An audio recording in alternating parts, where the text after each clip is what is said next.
সরকারের কাছে মূল্যায়ন চান বিএনপির মিত্ররা। আন্দোলন সংগ্রামের সহযাত্রী, একসময়ের জোট সঙ্গী, আবার নির্বাচনে ভোট সঙ্গী ছিলেন এমন নেতারা যথাযথভাবে মূল্যায়িত হতে কখনো অভিমান করছেন, আবার কখনো কৌশলে চাপ দিচ্ছেন। এর মধ্যে পুরস্কৃত হয়েছেন কেউ কেউ, রাষ্ট্রের গুরুত্বপূর্ণ পদেও অধিষ্ঠিত হয়েছেন ভাগ্যবান কয়েকজন। যারা হননি তাদের কেউ হতাশ, অনেকে আবার আশা ছাড়েননি।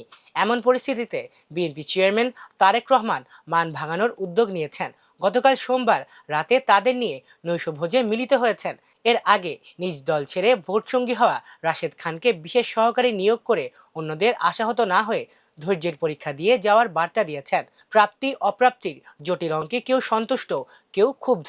দীর্ঘদিনের সহযাত্রী হয়েও কোনো কোনো রাজনৈতিক দল এখনো সরকারের কোনো পদবি পায়নি। এ নিয়ে তাদের মধ্যে অসন্তোষ রয়েছে।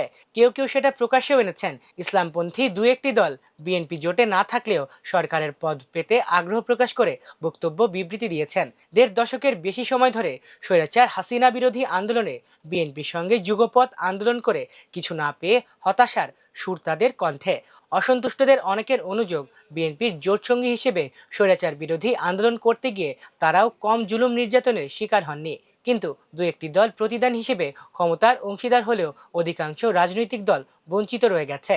ছাত্র জনতার বিপ্লবের মাধ্যমে হাজারো প্রাণের বিনিময়ে 2024 সালের 5 আগস্ট স্বৈরাচার শেখ হাসিনার পতন ও পলায়নের পর নোবেল বিজয়ী অর্থনীতিবিদ অধ্যাপক ডক্টর মোহাম্মদ ইউনূসের নেতৃত্বে অন্তর্বর্তী সরকার গঠিত হয়। একটি অবাধ, সুষ্ঠু ও গ্রহণযোগ্য নির্বাচন দিয়ে তারা বিদায় নেয়। গত 12 ফেব্রুয়ারি অনুষ্ঠিত সে নির্বাচনে বিএনপি নিরঙ্কুশ সংখ্যাগরিষ্ঠতা লাভ করে। এতে বিএনপি ও এর জোট সমমনা এবং যুগপৎ আন্দোলনের শরিকরা 214 আসনে বিজয়ী হয়েছে। এর মধ্যে বিএনপি 211 আসন ও শরিকরা পেয়েছে 3টি আসন। গণসংহতি আন্দোলনের জোনায়েদ সাকি ও গণ অধিকার পরিষদের সভাপতি নুরুল হক নূর প্রতিমন্ত্রী হন। বিএনপিতে যোগ দিয়ে নির্বাচন করেন এনডিএম চেয়ারম্যান ববি হাজ্জাজ। তিনি ছিলেন দলটির প্রতিষ্ঠাতা চেয়ারম্যান। ত্রয়োদশ জাতীয় সংসদ নির্বাচনের আগে তিনি পদ থেকে ইস্তফা দিয়ে বিএনপিতে যোগ দিয়ে এমপি নির্বাচিত হন। এখন তিনিও সরকারের প্রতিমন্ত্রী। এছাড়াও নাগরিক ঐক্যের যুগ্ম সম্পাদকের পদ থেকে ইস্তফা দিয়েছিলেন আলোচিত সোশ্যাল মিডিয়া অ্যাক্টিভিস্ট ও রাজনৈতিক বিশ্লেষক ডাক্তার জাহিদুর রহমান। তিনি প্রতিমন্ত্রীর মর্যাদায় প্রধানমন্ত্রীর তথ্য ও সম্প্রচার বিষয়ক মন্ত্রণালয় এবং সংস্কৃতি বিষয়ক মন্ত্রণালয়ের উপদেষ্টা পদে অধিষ্ঠিত হয়েছেন। গণ অধিকার পরিষদের সাধারণ সম্পাদকের পদ থেকে ইস্তফা দিয়ে বিএনপিতে যোগ দিয়েছিলেন রাশেদ খান। গতকাল তাকে সচিবের মর্যাদায় প্রধানমন্ত্রীর বিশেষ সহকারীর পদ দেয়া হয়। রাজনৈতিক বিশ্লেষকরা জানান, 15.5 বছরের স্বৈরাচার শেখ হাসিনার বিরুদ্ধে আন্দোলনে দেশের বৃহত্তম রাজনৈতিক দল বিএনপির নেতৃত্বে গড়ে ওঠা আন্দোলন সংগ্রামে নিবন্ধিত অনিবন্ধিত অনেক রাজনৈতিক দল অংশ নিয়েছিল।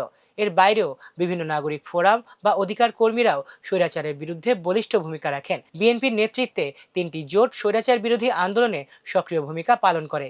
এগুলো হচ্ছে গণতন্ত্র মঞ্চ, 12 দলীয় জোট ও জাতীয়তাবাদী সমমনা জোট। বিএনপি নেতৃত্বের সঙ্গে সমন্বয় রেখে 7টি দলের সমন্বয়ে গঠিত গণতন্ত্র মঞ্চের মধ্যে আসম আব্দুর রবের নেতৃত্বাধীন জাতীয় সমাজতান্ত্রিক দল জেএসডি আসন পায়নি। এ দল থেকে কেউ সরকারের অংশ হতে পারেনি। মাহমুদুর রহমান মান্নার নেতৃত্বে নাগরিক ঐক্য থেকে একটি আসনে প্রার্থী দেয়া হলেও চূড়ান্ত মনোনয়নে সেটা বাদ পড়ে। এ দলেরই একসময় যুগ্ম সাধারণ সম্পাদক ছিলেন ডাক্তার জাহিদুর রহমান। তিনি দলটি থেকে পদত্যাগ করেছেন আগেই। নতুন সরকারে তিনি প্রধানমন্ত্রী তথ্য ও সম্প্রচার মন্ত্রণালয় এবং সংস্কৃতি বিষয়ক মন্ত্রণালয় সম্পর্কিত উপদেষ্টার দায়িত্ব পেয়েছেন। কমরেড সাইফুল হকের নেতৃত্বে বিপ্লবী ওয়ার্কার্স পার্টিকে একটি আসন দেয়া হলেও নির্বাচনে বিজয়ী হতে পারেননি। জোনায়েদ সাকির গণসংহতি আন্দোলনে নির্বাচনে একটি আসনে প্রতিদ্বন্দ্বিতা করে তাতে বিজয়ী হয়। এ দলের প্রধান সমন্বয়ক জোনায়েদ সাকি সরকারের প্রতিমন্ত্রীর পদ পেয়েছেন। গণ অধিকার পরিষদের আহ্বায়কের পদ হারিয়ে বিএনপিতে যোগ দিয়েছিলেন ডাক্তার রেজা কিবরিয়া। নির্বাচনে তিনি বিজয়ী হয়ে সংসদ সদস্য হয়েছেন। এ দলের সভাপতি সাবেক ডাকসু ভিপি নুরুল হক নূর সংসদ সদস্য নির্বাচিত হয়ে নতুন সরকারের প্রতিমন্ত্রী হয়েছেন। এ দলটির সাধারণ সম্পাদকের পদ থেকে বহিষ্কৃত হয়ে বিএনপিতে যোগ দিয়েছিলেন রাশেদ খান। ধানের শীষ প্রতীকে নির্বাচন করে পরাজিত হলেও গতকাল তাকে সচিবের পদমর্যাদায় প্রধানমন্ত্রীর রাজনৈতিক সহকারী করা হয়। তার নিয়োগ ও পদায়ন নিয়ে বিএনপি, ছাত্রদল ও যুবদলের নেতাদের মধ্যে মিশ্র প্রতিক্রিয়া দেখা গেছে। নিয়োগে সন্তোষ প্রকাশ করে করে রাশেদ খান নিজের ভেরিফাইড ফেসবুক পেজে লিখেছেন, আলহামদুলিল্লাহ, মাননীয় প্রধানমন্ত্রী আমাকে তার সহকারী পদে সচিব পদমর্যাদায় নিয়োগ দিয়েছেন। অশেষ কৃতজ্ঞতা ও ধন্যবাদ জানাই বাংলাদেশের জনগণের আস্থা ও বিশ্বাসের প্রতিমূর্তি বাংলাদেশ জাতীয়তাবাদী দল বিএনপির মাননীয় চেয়ারম্যান মাননীয় প্রধানমন্ত্রী জনাব তারেক রহমান স্যারকে। জাতীয় রাজনীতি ছাড়াও গণতন্ত্র মঞ্চ থেকে শেখ রফিকুল ইসলাম বাবলুর নেতৃত্বাধীন ভাসানী অনুসারী পরিষদ ও হাসনাত কায়ুমের নেতৃত্বাধীন রাষ্ট্র সংস্কার আন্দোলনের কেউই নির্বাচনে প্রার্থী হতে পারেননি। নতুন সরকারের তাদের কেউ কোনো পদবি পাননি। 12 দলীয় জোটের মধ্যে রয়েছে জাতীয় পার্টি, জাফর, বাংলাদেশ কল্যাণ পার্টি,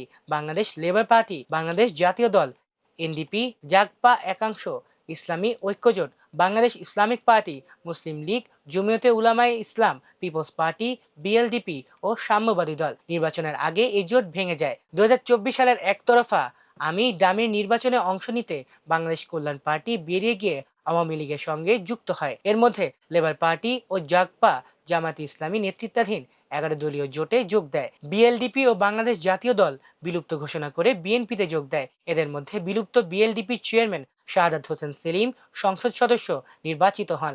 বাংলাদেশ জাতীয় দলের চেয়ারম্যান সৈয়দ এহসান হুদা বিজয়ী হতে পারেননি। এ জোটের অবশিষ্ট দলগুলোর মধ্যে জমিয়তে উলামায়ে ইসলাম 4টি আসনে নমিনেশন পায়, তবে তাদের কোনো প্রার্থী বিজয়ী হতে পারেনি। জাতীয়তাবাদী সমমনা জোটের এনপিপি, জাগপা একাংশ, Democratic Party, NAP, Muslim League, Jonodol, Progotishil Gonotantrik Dal, National Awami Party, Islamic Democratic Party, Bangladesh Minority Janata Party ও বাংলাদেশ সাধারণ ছাত্র অধিকার সংরক্ষণ পরিষদ রয়েছে।